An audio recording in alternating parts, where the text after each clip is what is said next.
قبلہ شاہ صاحب، میں نے سنا کہ 10 سال کی عمر میں ماشاءاللہ آپ نے حفظ قرآن کی تکمیل کر لی تھی.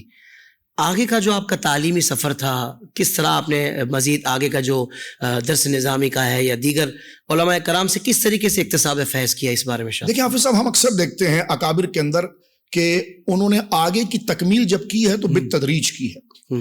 ہمارے وہاں یہ ہوتا ہے کہ کسی بڑے جامعہ کو دیکھ کر ہم فوراً لپکنے کی کوشش کرتے ہیں، لیکن کیا اس میں داخلے کے ہم اہل ہیں؟ کیا ان کتابوں کے پڑھنے کے ہم اہل ہیں؟ تو اس میں اگر کسی تعلق اور معاملات کے اعتبار سے ہمیں شامل بھی کر لیا جائے اور بنیادیں کمزور رہ جائیں. لیکن ہم اپنے اکابر میں دیکھتے ہیں، جیسے سرکار غوث اعظم کو آپ دیکھیے کہ ابتدائی تعلیم آپ نے گیلان مبارک میں حاصل کی، گیلان مقدسہ میں، اور وہاں سے پھر آپ اعلیٰ تعلیم کے لیے بغداد شریف تشریف لے گئے. اس طرح ہمارے تمام اکابر کا سلسلہ ہوتا ہے. تو حضرت مولانا ابراہیم خوشتر نور اللہ ضریحہ علیہ رحمہ، ان کی یہ ہے کہ جب آپ کی ولادت ہوئی تو پھر آپ جب سن شعور کو پہنچے ہیں تو ابتدائی تعلیم آپ نے اپنے علاقے میں حاصل کی، جس میں اردو سیکھنا ہے، فارسی سیکھنا ہے، اور عصری زبانوں میں ریاضی ہے یا مقامی جو زبان ہے اس میں کچھ گویا کہ مہارت حاصل کرنا ہے. اور ساتھ میں جس طرح آپ نے ذکر کیا کہ ذہانت یہ کہ 10 سال کی عمر میں آپ نے حفظ قرآن کو مکمل کی.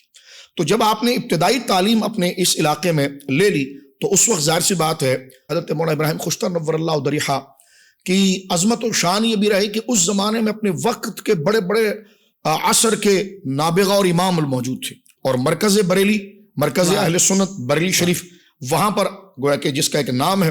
تو حضرت مولانا ابراہیم خوشتر صاحب رحمۃ اللہ تعالیٰ علیہ اپنی اگلی تعلیم کے لیے، یعنی علوم عقلیہ نقلیہ یعنی موقوف علیہ تک، دور حدیث سے پہلے تک کی تعلیم کے لیے آپ بریلی شریف آپ تشریف لے گئے.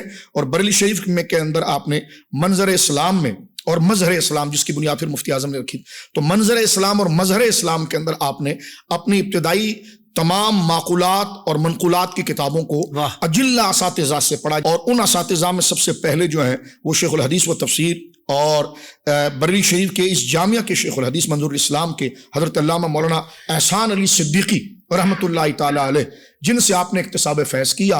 اور پھر انہی کے حکم پر 1952 میں آپ تشریف لا رہے ہیں فیصل آباد، اور فیصل آباد آ کر آپ نے اپنی مزید تعلیم کا جو سلسلہ تھا اور جس کو لے کر آپ چل رہے تھے، تو مکمل تعلیم کا ابتدائی حصہ معقولات اور منقولات کا آپ نے بریلی شریف میں مکمل کیا.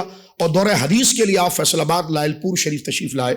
حضرت امام الزمان محدث اعظم پاکستان مولانا سردار احمد خان صاحب نور اللہ ضریحہ سے آپ نے دور حدیث یہیں پر فرمایا.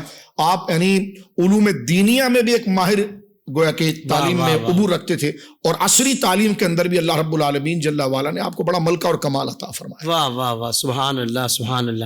سوشل میڈیا پر اسلام کی صحیح تعلیمات جاننے کے لیے ابھی حافظ سائر قادری کا نیا YouTube channel Islamic digital studio subscribe کر لیں، اور ہاں، نوٹیفیکیشن بیل آئیکن کو بھی پریس کر لیں تاکہ ہماری نئی ویڈیوز آپ تک بر وقت پہنچ سکے.